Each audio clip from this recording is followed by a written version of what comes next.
Salam sejahtera dalam Tuhan Yesus Kristus, saudara-saudara. Kita bertemu lagi dalam Kamis Pemuritan. Dan minggu-minggu ini kita membicarakan topik saat teduh. Kita sudah punya cangkruan rohani yang dalam bentuk obrolan. Dan kemudian kali ini adalah pengajaran. Saya membagikan beberapa hal yang saya harap bisa membantu kita untuk lebih menikmati saat teduh. Khususnya pada minggu ini, mungkin minggu depan, beberapa minggu ini kita lebih berfokus lagi ke subtema yang lebih spesifik, yaitu mengatasi hambatan-hambatan dalam bersaat teduh. Saat teduh kadang-kadang tidak mudah karena kita juga jenuh. Bukannya saya tidak pernah jenuh ngomong begini, saya pun pernah jenuh. Dan bahkan baru beberapa minggu yang lalu ini, waktu pertama kali kita masuk masa-masa corona, saya pun merasakan kejenuhan itu dan kayak tidak ada gairah untuk saat teduh.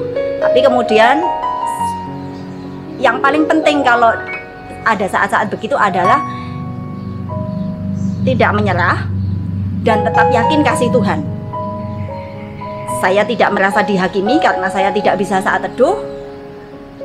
Saya percaya komitmen Tuhan mengikatkan diri kepada saya, kesetiaannya itu lebih besar daripada kegagalan saya untuk bersaat teduh. Itu yang saya percaya dan itu yang menjadi modal saya untuk terus keluar dari kejenuhan, kemalasan, ya, dan ketidaksemangatan untuk bersaat teduh.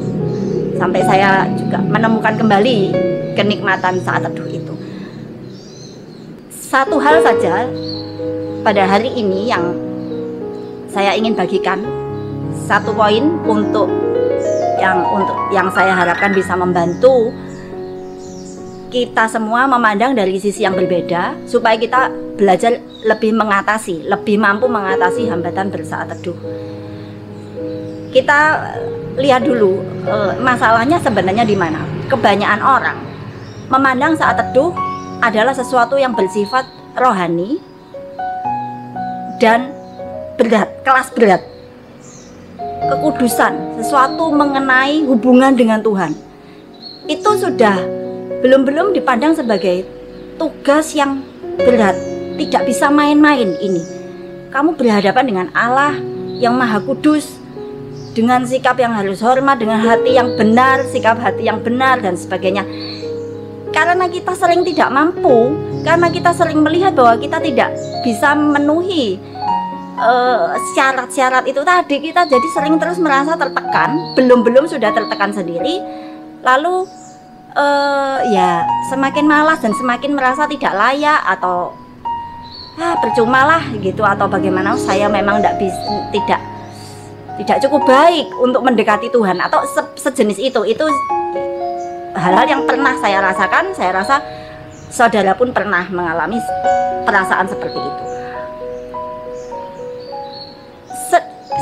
Sebenarnya ini pemikiran kita sendirilah yang salah mengenai saat teduh.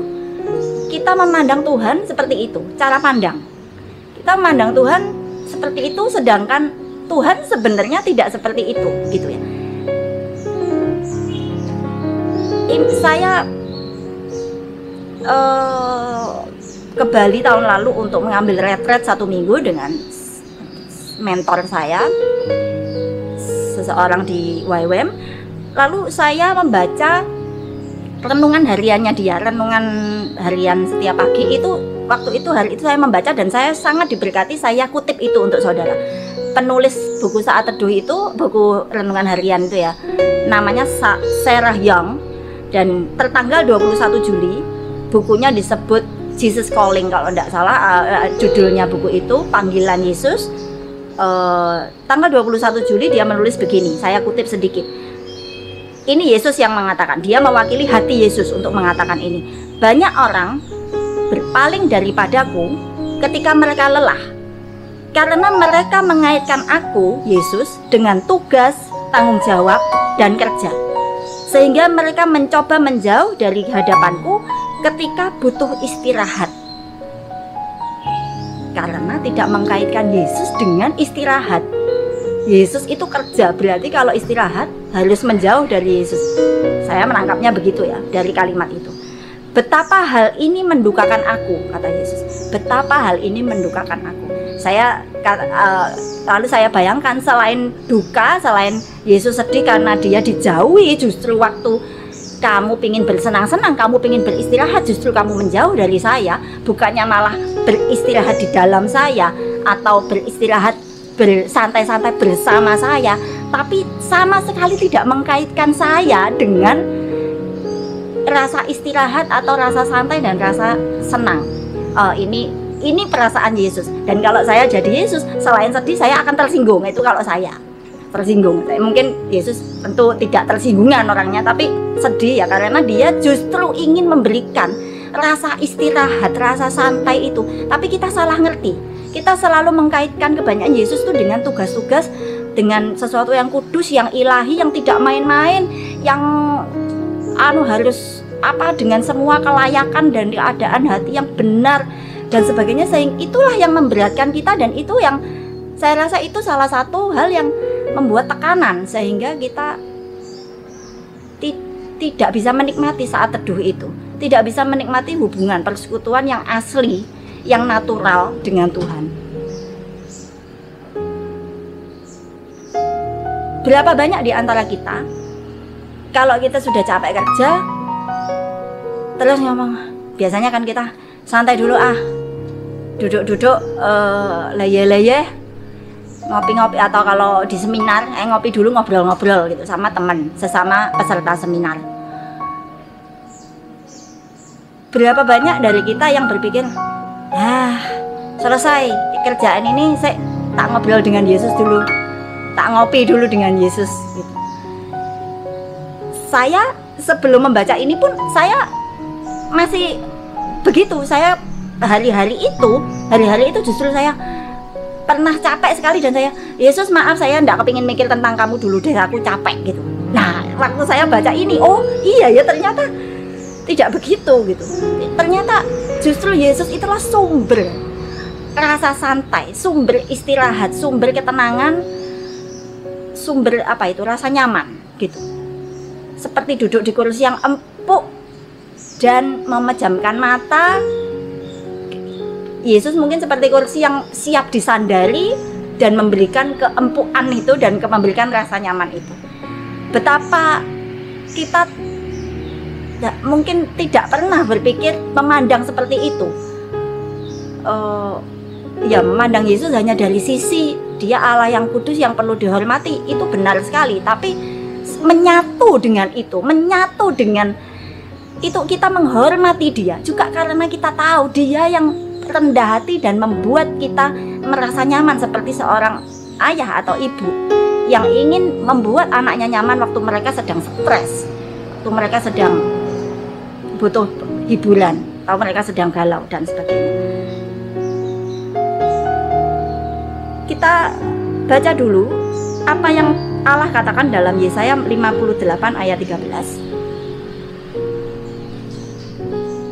Meneguhkan bahwa Allah itu sebenarnya ingin supaya kita ini memandang dia itu sebagai sesuatu untuk dinikmati gitu loh. Bukan sesuatu yang hanya disegani, ditakuti, dan harus semuanya serba tertata untuk menghadap Tuhan.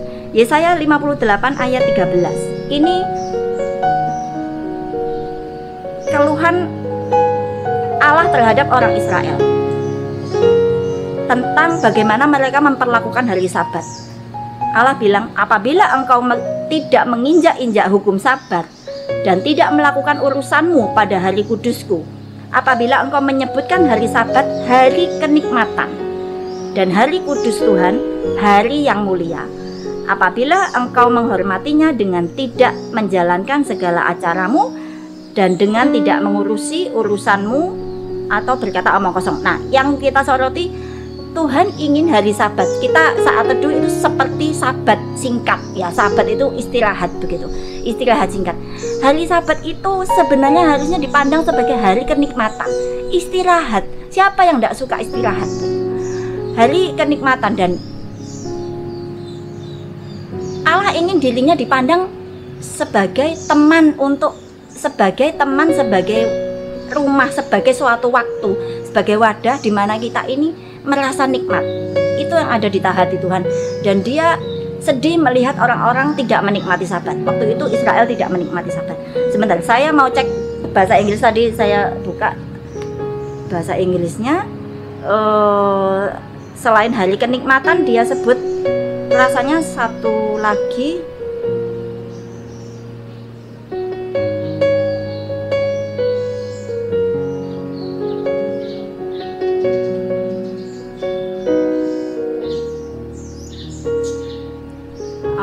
Bukan di sini ya,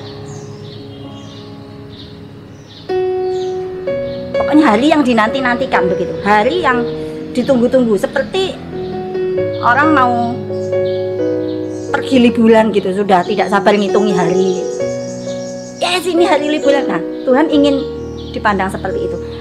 Tuhan itu sumber kenikmatan. Dia tahu sekali bagaimana bersenang-senang, dan dia tahu sekali bagaimana mengajari kita untuk bersenang-senang. Tentu kesenangan yang sehat, kesenangan yang bermanfaat, kesenangan yang membuat kita lebih sehat, membuat kita lebih maksimal hidup ini. Bukan kesenangan yang berdosa yang malah merusak kita dan tidak membuat kita bahagia pada akhirnya. Satu lagi, Mazmur pasal 16 ayat 11. Engkau memberitahukan kepadaku jalan kehidupan, di hadapanmu ada sukacita berlimpah-limpah, di tangan kananmu ada nikmat senantiasa. Saudara, dari dua ayat ini kita bisa membaca bahwa Tuhan ingin dipandang sebagai bagian dari kenikmatan hidup kita. Dari sini kita bisa lebih bayangkan kenapa Daud itu demen sekali gitu sama Tuhan. Dia sudah menemukan rahasia itu. Dia sudah bisa menikmati. Dia mengalami bersama Tuhan, di dalam Tuhan. Waktu dia datang kepada Tuhan, dia disitulah kenikmatan yang paling, dan kenikmatan dan kesenangan yang paling tinggi dalam hidupnya. Dan dia tidak merasa butuh kesenangan, kenikmatan dalam hal lain.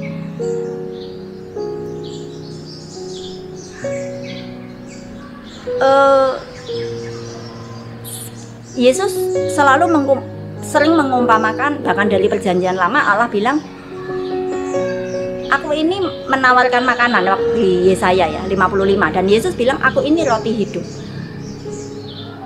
Yesus sudah mengkomunikasikan kepada kita bahwa mandang aku ini seperti mandang makan gitu. Makan-makan dengan aku, dia bilang. Makan-makan tuh tidak ada orang mikir makan-makan tuh dengan tegang, saudara. Allah, satu hal yang saya kagumi dari Tuhan, Dia menciptakan kita. Maka kalau ditanya begini, makan itu kewajiban, kebutuhan atau kesenangan? Mesti kita jawab ya tiga-tiganya lah ya. Saya sih ya kewajiban, kita wajib makan supaya kita hidup. Kebutuhan karena tubuh kita memang didesain, diciptakan perlu makan untuk melangsungkan hidup. Tapi ini kewajiban dan kebutuhan, tapi tidak ada yang merasa terpaksa untuk makan, tidak ada yang merasa tegang, tidak ada yang merasa takut dihukum kalau tidak makan, tidak ada yang merasa ini saya demi mematuhi hukum aturan tertentu, sebenarnya saya tidak suka tapi bagaimana lagi. Tidak ada yang merasa begitu. Padahal ini kewajiban, padahal ini kebutuhan. Itu yang saya kagumi adalah itu desainnya Allah. Dia itu pinter mengemas sesuatu yang sebenarnya wajib itu jadi sesuatu yang nikmat, karena supaya kita yang melakukan kewajiban ini tidak merasa dibebani tapi merasa nikmat, sehingga waktu kita menikmat kita melakukan dengan senang. Waktu kita melakukan dengan senang, kita tidak merasa ditekan-tekan dengan hukum dan kewajiban, tapi kita melakukan kewajiban kita begitu. Kita melakukan makan, dan kita melakukan makan karena itu Tuhan kasih lidah untuk mengecap, untuk merasa enak, supaya kalau kita merasa enak kita tidak merasa terpaksa makan tidak negatif gitu loh, tidak dengan emosi suasana hati yang negatif dan sebagainya. Tapi ini sekarang kalau saya kalau tidak saat teduh, saya bukan takut dihukum, saya bukan takut terkutuk hari saya atau suatu seperti itu. Saya tahu Tuhan menerima, mengasihi, Dia tetap berkomitmen mengasihi dan mengejar-ngejar saya. Dia ingin saya bisa punya nafsu makan lagi. Tapi waktu itu saya mengandaikan diri saya kalau saya tidak punya nafsu makan, nafsu saat teduh, maksudnya itu berarti saya sedang ada sakit, ada yang kurang beres dalam hidup rohani saya. Kalau dituruti, oke lah, enggak usah makan lah. Kalau kita malas makan lah, cuma melompati satu makan siang, aku malas makan, enggak tahu kenapa perutku udah enak misalnya, satu kali, oke, enggak masalah. Tapi kalau itu berhari-hari begitu terus, nah itu kan mulai bahaya. Jadi kalau saya tidak saat teduh sampai beberapa hari gitu, saya bukan takut dihukum, tapi saya tahu saya sedang tidak sehat dan saya pingin sehat gitu, dan saya bilang, Tuhan, saya tidak mau gini terus, saya kepingin sehat. Karena kalau tubuh saya sehat, saya bisa berfungsi gitu loh.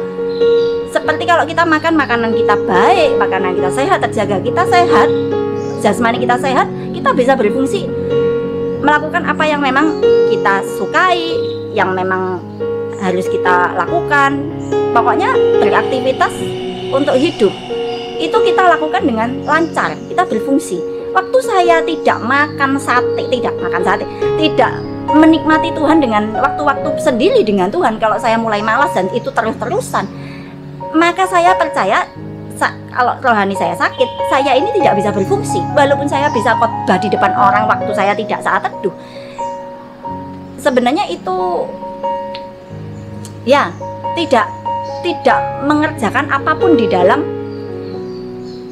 orang yang mendengarkan. Tidak mengerjakan sesuatu yang maksimal gitu loh pada orang-orang yang Tuhan ingin saya layani, yang Tuhan ingin layani melalui saya. Begitu. Jadi saya jadi memandangnya bukan seperti saya takut dihukum atau seperti itu, tapi karena saya ingin tidak ingin sakit terus. Semua orang sakit tentu ingin sembuh. Saya ingin sembuh, jadi saya terus berdoa dan memproses itu. Tuhan tolong, Roh Kudus tolong bangkitkan saya, dan saya juga melakukan bagian saya untuk bangkit. Bahwa saya biasanya deklarasi, saya tidak peduli kemalasan saya bagaimana, tidak peduli perasaan saya, mood saya, tidak peduli, tapi kebenaran saya katakan, Engkau berkomitmen sama saya, Engkau mengasihi saya tanpa syarat, Engkau tidak akan menceraikan saya bergantung sama kasih karunia Tuhan itu, anugerah, dan dari situlah saya menemukan semangat untuk bangkit. Dan tentu Roh Kudus mendorong dari segala arah juga. Itu yang antara lain pengalaman saya sendiri, dan juga yang bisa saya bagikan kepada saudara tentang hambatan dalam hal ini, mengatasi hambatan jenuh ya dalam bersaat teduh. Jadi lalu begini saudara, dari training yang saya ikuti juga dianjurkan begini, kalau kamu mulai jenuh bersaat teduh, lakukan sesuatu yang kamu senangi. Nggak usah mikir, oh ini harus yang rohani, enggak. Lakukan aja sesuatu yang hobimu apa, lakukan itu. Dan bedanya kali ini, hadirkan, undang Tuhan untuk melakukannya bersama kamu. Walaupun sebenarnya di dalam keseharian Tuhan tidak pernah meninggalkan kita, Dia terus ada. Waktu kita lakukan apa-apa saja Dia ada, cuma kita yang kurang sadar hadirat gitu. Tapi waktu saat-saat jenuh seperti itu adalah sangat membantu kalau saya membebaskan diri dari apa-apa yang kelihatannya tanggung jawab rohani seperti itu, kewajiban bersaat teduh. Bebaskan dulu, saya enak-enak, saya enggak mikir saat teduh harus begini begitu. Saya mikir saya mau apa ya sekarang yang buat saya lebih bersemangat. Misalnya saya suka baca, ya wes baca, saya bilang saya baca. Dan saya secara khusus saya mau sadar hadirat, saya bilang engkau baca ini sama saya dan engkau mengajari saya. Atau saya nonton film. Ini cerita sedikit. Saya pernah nonton film Jokowi ya. Pertama kali saya nonton film Jokowi di Surabaya waktu itu. Waktu itu saya merasa Tuhan ingin ngomong sesuatu sama saya lewat film ini. Jadi saya betul-betul waktu itu saya sadar hadirat, saya bilang Tuhan kau nonton dengan saya. Nonton itu dari awal sampai akhir saya sangat menikmati. walaupun tidak khusus mendapat, oh Tuhan ini yang Tuhan soroti untuk saya, belum. Tapi dari depan itu, oh saya menikmati dan saya terinspirasi, saya dapat banyak. Lalu tapi saya tidak Tuhan kok mau ngomong apa ya, yang mana kok dari tadi kayaknya belum ada gitu yang.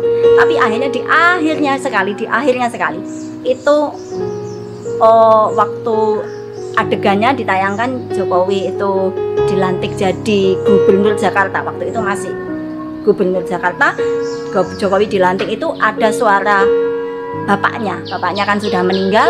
Suara bapaknya itu sebagai di latar belakang begitu. Bapaknya bilang, engkau aku namai Joko Widodo supaya kamu bisa selamat dunia dan akhirat. Di situ saya merasa itu yang Tuhan ingin saya dengarkan, Jokowi selamat dunia dan akhirat. Artinya saya nangkapnya, saya punya beban untuk mendoakan Jokowi supaya selamat dunia dan akhirat. Artinya saya berdoa supaya ada jalan Jokowi bisa bertemu Yesus gitu. Maksudnya ada kesempatan dia diperkenalkan kepada Yesus. Itu contoh. Jadi sekarang daripada kita berpikir kalau jadi ini akan sangat membantu, saya rasa waktu kita jenuh bersaat teduh, belajar balik pola pikir kita, daripada bilang jangan bersenang-senang dulu, lakukan kewajiban dulu, saat teduh dulu, ini kewajibanmu, tanggung jawabmu, setelah kau lakukan baru boleh bersenang-senang. Mari kita balik, lakukan sesuatu yang kita senangi dulu. Yang kita senangi apa? Hadirkan Tuhan di situ. Karena ini bukannya tanpa alasan, ini sah dan ini bukan sesat saudara. Karena begini, Tuhan itu menciptakan kita sedetail-detailnya sampai dia itu taruh hobi kita itu di dalam kita. Itu dia yang menciptakan. Itu sah. Jadi kalau kita tuh melakukan hobi kita dan kita memuliakan Tuhan, kita menikmati Tuhan dengan melakukan hobi kita, itu sah sekali karena memang itu Tuhan yang menciptakan. Dia ciptakan itu, kenapa dia tersinggung kalau kita gunakan itu dengan apa? Maksudnya dengan menghadirkan Tuhan yang Maha Kudus itu, tapi kita hadirkan di hal-hal yang bersifat kasarannya pasaran ya, yang cuma rendahan, yang tidak kudus. Tidak begitu. Itu Tuhan memandangnya tidak begitu. Itu kita pandangan-pandangan yang saya biasa sebut agamawi, yang biasanya memandang seperti itu. Tapi Tuhan adalah Tuhan atas semua bidang kehidupan, dari hal yang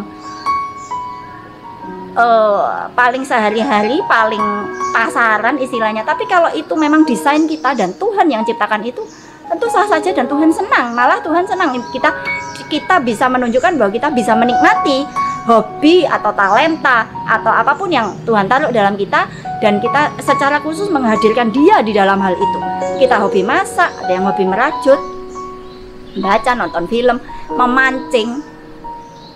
Ada cerita saudara, ada seorang bersenang-senang dengan Tuhan waktu dia mancing. Memang dia hobi mancing. Dia ya tahu hobi mancing pun itu Tuhan yang taruh di dalam dia, bukannya tanpa alasan gitu. Tuhan kepingin kita menikmati hobi itu, orang itu menikmati hobi memancingnya. Tuhan senang kalau lihat orang itu menikmati memancing, karena memang Tuhan taruh di situ untuk digunakan, untuk memberkati, untuk menyenangkan orang itu. Tapi lebih khusus lagi, lebih spesial lagi rasanya kalau benar-benar itu secara sadar orang itu menghadirkan Tuhan di dalam hobi memancingnya itu. Jadi waktu itu dia memancing, dia kompetisi kayaknya ya, kompetisi, entah kompetisi resmi atau tidak resmi, dengan teman-teman aja, ayo kita lomba memancing, dapat banyak-banyakan ikan begitu. Nah, si orang ini dia bilang, ayo Tuhan mancing sama saya. Nah, dia bilang, enaknya pakai apa nih? Jadi dia ngobrol gitu, enaknya pakai apa ya mancing ikan. Dia dapat ide, dia rasa Tuhan kasih ide itu enggak usah pakai pakai udang, cacing yang bagaimana. Dia cuma pakai joran biasa yang kayu itu, bukan yang serba canggih yang gulung-gulung apa. Joran kayu itu biasa, sama klip kertas itu sudah. Jadi dia cuma pakai klip kertas itu, dia pancing pakai itu. Ikan-ikan tuh datang banyak sekali dan dia menang hanya dengan tongkat pancing biasa dan klip kertas. Teman-temannya yang pakai canggih-canggih itu kalah, pokoknya dia yang paling dapat ikan paling banyak. Nah begitu. Jadi itu ceritanya Tuhan yang rindu bersenang-senang dengan kita. Nah, saudara, seperti yang saya katakan tadi, kita bisa memanfaatkan hobi kita dikembalikan kepada kemuliaan Tuhan. Kita bisa memanfaatkan hobi itu untuk berhubungan dengan Tuhan, untuk membangun persekutuan dengan Dia, untuk menyembah Tuhan. Nah, ini jadi apapun hobi saudara tentu tidak terbatas di sini. Ini hanya sebagian sangat kecil contoh-contoh yang untuk sedikit memberi gambaran itu aja. Jadi ini tentang lukisan saudara. Ini adalah lukisan yang saya dapat dari seseorang. Sayang itu lukisan hilang. Ini saking saya sudah sempat foto, dan ini fotonya yang saya print. Tapi sebenarnya lukisan itu benar-benar lukisan dari tangannya dia, dan dari itu di satu sesi lokakarya di gereja di waktu saya di Bali. Ini sangat bicara sama saya, dan waktu itu ini adalah sebenarnya perjumpaan saya pertama dengan Tuhan lewat ini. Jadi waktu itu di gereja di Bali, saya pergi ke gereja bukan pas hari Minggu, pertemuan kebaktian biasa hari Minggu, tapi ada sesi khusus untuk para wanita. Di hari Sabtu saya pergi sana, dan seorang tamu dari Swiss, dia mengadakan workshop atau lokakarya bahasa Indonesianya. Workshop dia itu menunjukkan bahwa kita menyembah Tuhan biasanya orang pasti mikirnya nyanyi berdoa. Lalu dia bilang, kenapa membatasi diri, membatasi menyembah Tuhan hanya dengan itu? Menyembah Tuhan itu binatang, ikan berenang itu dia memuji mengagungkan Tuhan karena dia diciptakan dengan berenang. Dia gunakan itu, burung dengan berkicau dan sebagainya. Kita juga punya banyak talenta. Untuk orang yang memang menikmati menyanyi, dia punya talenta menyanyi, dia lakukan menyanyi. Bagaimana kalau orang itu tidak punya talenta menyanyi, tapi dia talentanya melukis misalnya? Nah, hal-hal seperti itu, melukis bisa juga digunakan untuk menyembah Tuhan, untuk membangun hubungan dengan Tuhan, untuk merasakan menikmati hadirat Tuhan, yang biasanya diistilahkan sate itu saat teduh, bersendiri dengan Tuhan. Ini waktu itu dia bilang begitu, dan dia waktu itu menyediakan alat-alat lukis di lokakarya itu, di gedung pertemuan ibadah itu. Dia sediakan alat lukis. Dia bilang, sekarang waktunya kita dengan Tuhan, silahkan dengan cara masing-masing. Kalau mau baca buku, mau baca Alkitab, merenung saja, mau cuma merenung saja dan menikmati semuanya di pojok, terserah, silahkan. Di latar belakang di panggung situ ada seseorang yang menyanyi untuk memberi latar belakang dan suasana. Kalau ingin menari, silakan sendiri-sendiri, semua silakan bebas. Kalau ingin mencoba melukis, silakan melukis. Lalu si pembicara ini dia sendiri melukis. Saya memilih tidak melukis. Saya ini merenung di pojok sendiri gitu. Ini pertama kali saya merasa bertemu Tuhan. Jadi waktu itu, setelah waktu di jam-jam saya merenung itu, saya merasakan, saya baru dicelikkan rasanya untuk melihat bahwa tahun-tahun dan perjalanan saya sini itu adalah Tuhan itu sebenarnya mengejar-ngejar saya gitu. Padahal saya selalu merasa saya ini tidak disukai sama Tuhan begitu ya. Nah, saya tidak mau cerita detail untuk menyingkat waktu, tapi akhirnya waktu sudah mau pulang, saya ini harus pulang lebih awal karena teman yang dengan saya itu dia ada perlu gitu. Jadi kita pulang agak sedikit lebih cepat. Itu memang sudah waktunya mau pulang juga ya di pertemuan itu, tapi kita keluar lebih cepat. Begitu saya ini menutup pintu, saya sudah keluar menutup pintu, si pembicara yang dari Swiss itu, dia yang tadi menggambar, melukis ini, dia langsung lari cepet-cepet, dia buka pintu lagi dan dia bilang, ini buat kamu katanya. Nah, jadi disitulah saya merasa ini tulisannya dia, dan itu betul-betul ini catatan kecil dari Tuhan secara pribadi buat saya, karena ini sangat nyambung dengan apa yang saya rasakan waktu saya mojok sendirian di tempat yang tadi itu. Jadi itu yang saya rasakan. Dan jadi di lokakarya itu si tamu yang namanya Natalie rasanya itu, dia bilang, dengan lukisan kamu ada beberapa kelebihan daripada kalau kamu menyembah Tuhan atau berhubungan dengan Tuhan dengan menyanyi. Lukisan itu bisa dilihat ulang gitu kan. Jadi di lukisan itu jadi salah satu cara merekam waktu kita melukis ini dengan menikmati hadirat Tuhan.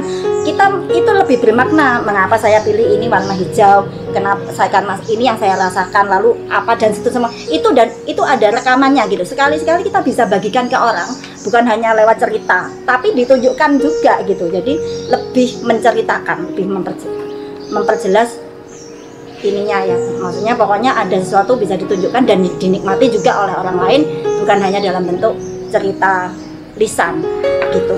Jadi saudara-saudara yang mungkin yang suka melukis atau mungkin merasa punya bakat melukis, walaupun tidak punya bakat pun ya, tentu saudara bisa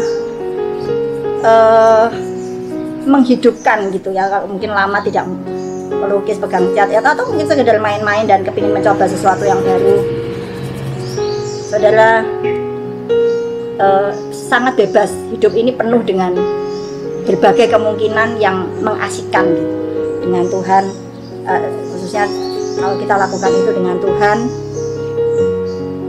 itu akan memberi nilai yang sangat beda gitu ya. Ya, jadi ini tentang lukis.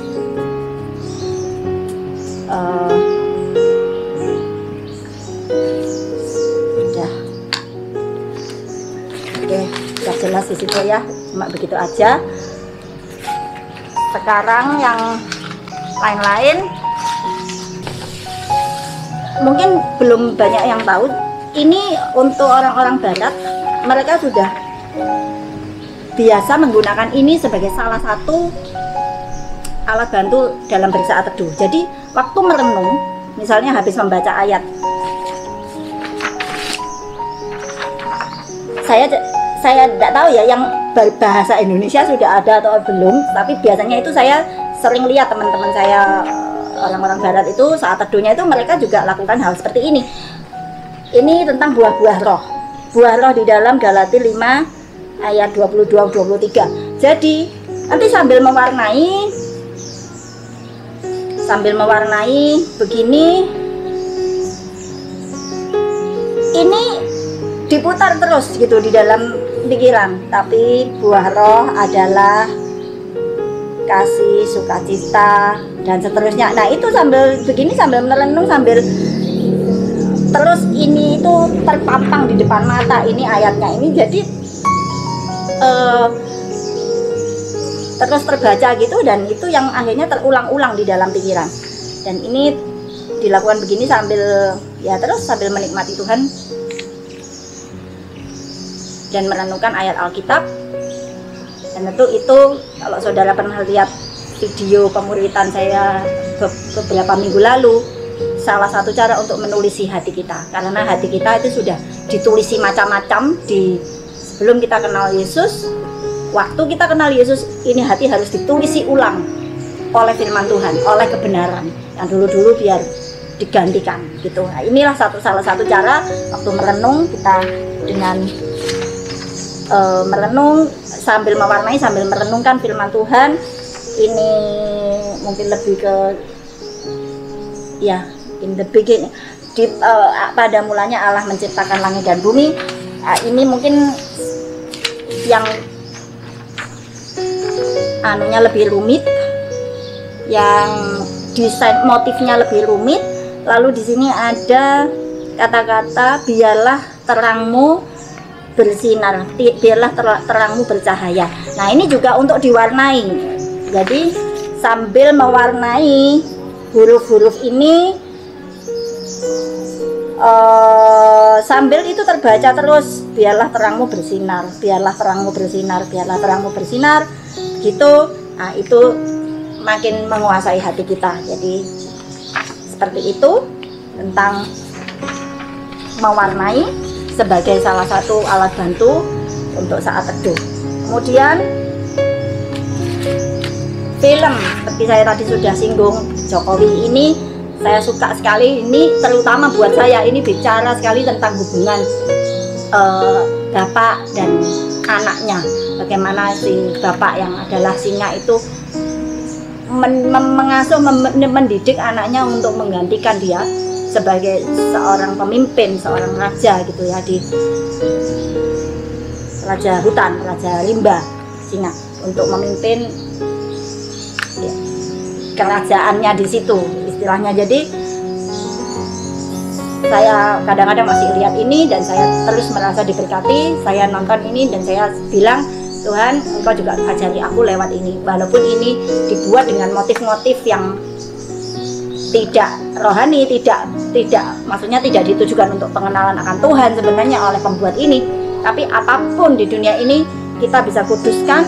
Saya bisa belajar dari apapun, dari benda mati, dari peristiwa apapun yang orang maksudkan jelek, itu kalau saya serahkan kepada Tuhan, saya hadirkan Tuhan di dalamnya, itu semua bisa dibalik jadi berkat. Jadi tidak ada sesuatu pun terbuang sia-sia dalam hidup kita.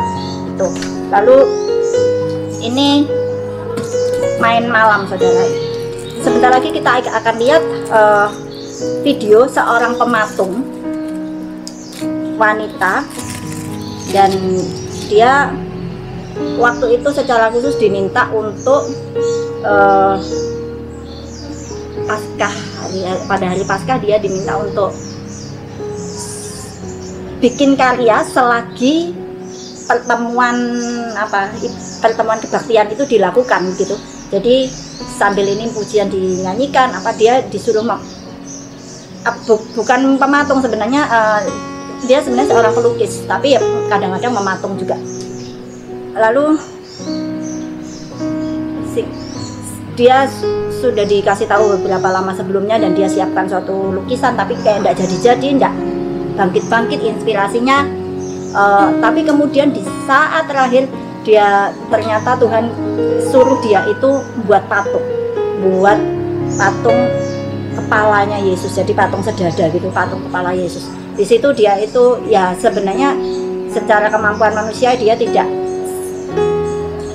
akhirnya itu bilang, sebenarnya saya kalau satu patung dada biasanya saya selesaikan 6 bulan, tapi saat itu karena itu memang campur tangan Tuhan, dia selesaikan itu dalam hitungan menit. Selama kebaktian itu pujian dinyanyikan, selesai itu dia selesai. Dan selama dia mematung itu dia merasakan sekali itu Yesus bicara sama dia. Waktu dia bentuk matanya, dia rasa itu mata Yesus bicara sama dia. Itu begitu betul-betul diinspirasi Roh Allah itu. Jadi waktu itu salah satu teman saya juga di salah satu training, dia juga menyediakan ini untuk kita main dan untuk kita berhubungan atau bersaat teduh lah dengan Tuhan, dengan membuat-buat seperti ini, bahwa Allah itu adalah pencipta, kita ini turunannya, dan kita ini juga dikasih daya kreatif untuk menciptakan apa, dan waktu kita selesai kita disuruh bagikan apa yang mendorong. Waktu itu saya bikin, kalau nggak salah domba, saya bikin domba karena saya sedang merasa saya betul-betul digembalakan oleh Tuhan. Nah seperti itu selalu diceritakan, dibagikan kepada temannya seperti itu. Silakan melihat video ini, semoga diberkati. That evening at the service, Morgan took her place and got to work as the shapeless lump of clay came to life. They were doing a beautiful reading of the crucifixion of Christ. The lights were low, and I started sculpting.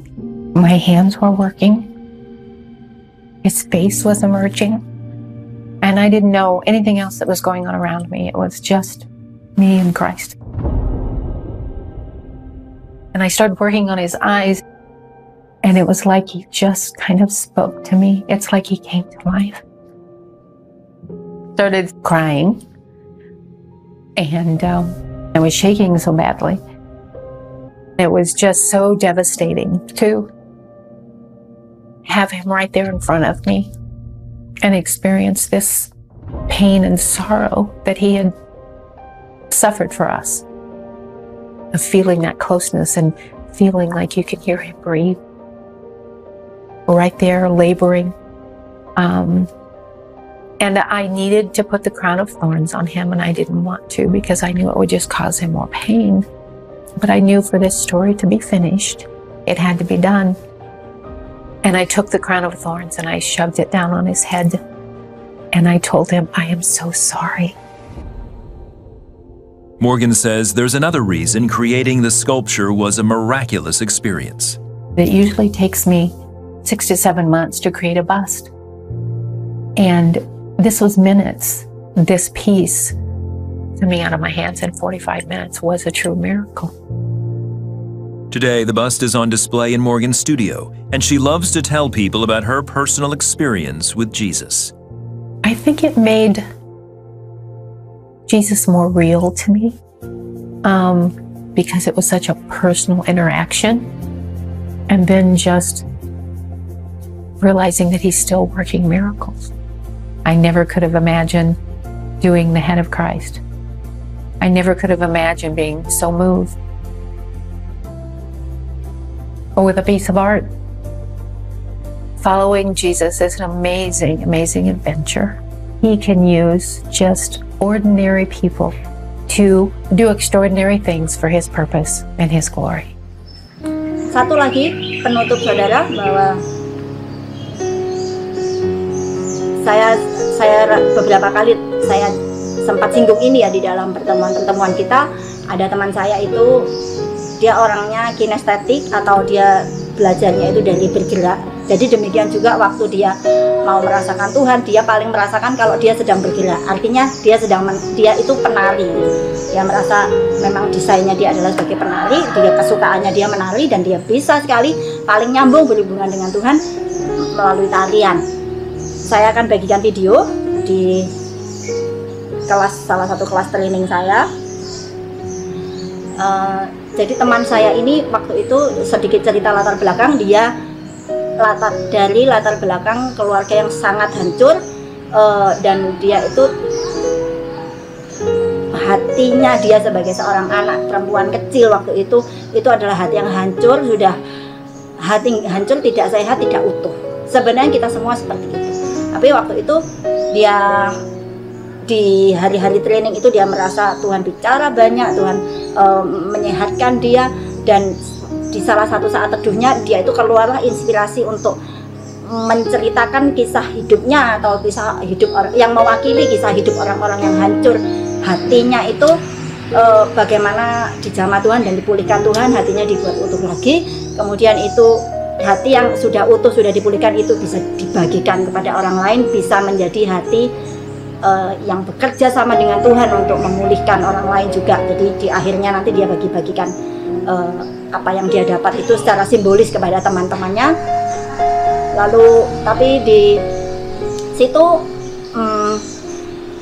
sedikit cerita ya, itu bahwa di film itu di tariannya itu lagu yang mengiringi dia itu berkata, Tuhan tahu di mana menemukan potongan-potongan hatimu yang hancur atau sudah hilang kemana. Tuhan tahu di mana menemukan itu semua dan menyatukan itu kembali. Tuhan adalah Tuhan yang terus mengejar kamu dan mengejar untuk mengasihi kamu, dan dia tidak akan menyerah sebelum pemulihan itu terjadi total dan sempurna dan selesai dengan sempurna. Itu ceritanya, silahkan menonton, semoga diberkati.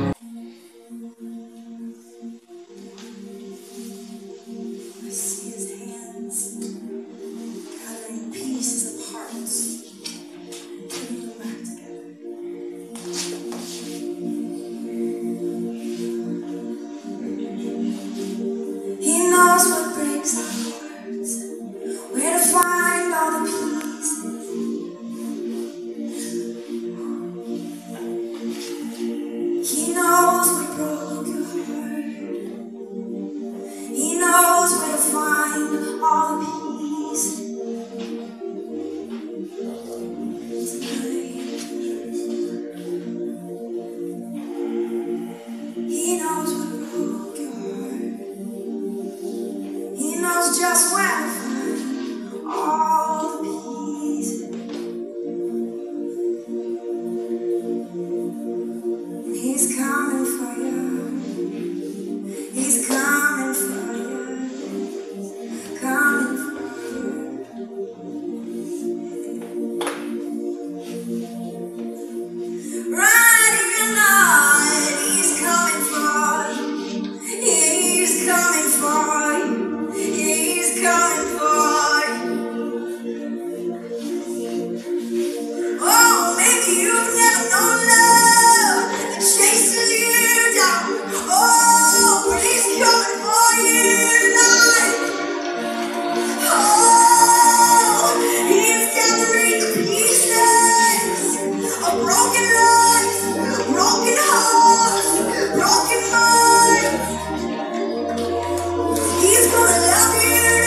Dan sekian, saya harap renungan ini, apa yang saya bagikan ini memberi sisi lain dari cara kita memandang saat teduh, dan kita lebih bisa menikmati dan tidak memandang secara salah gitu ya.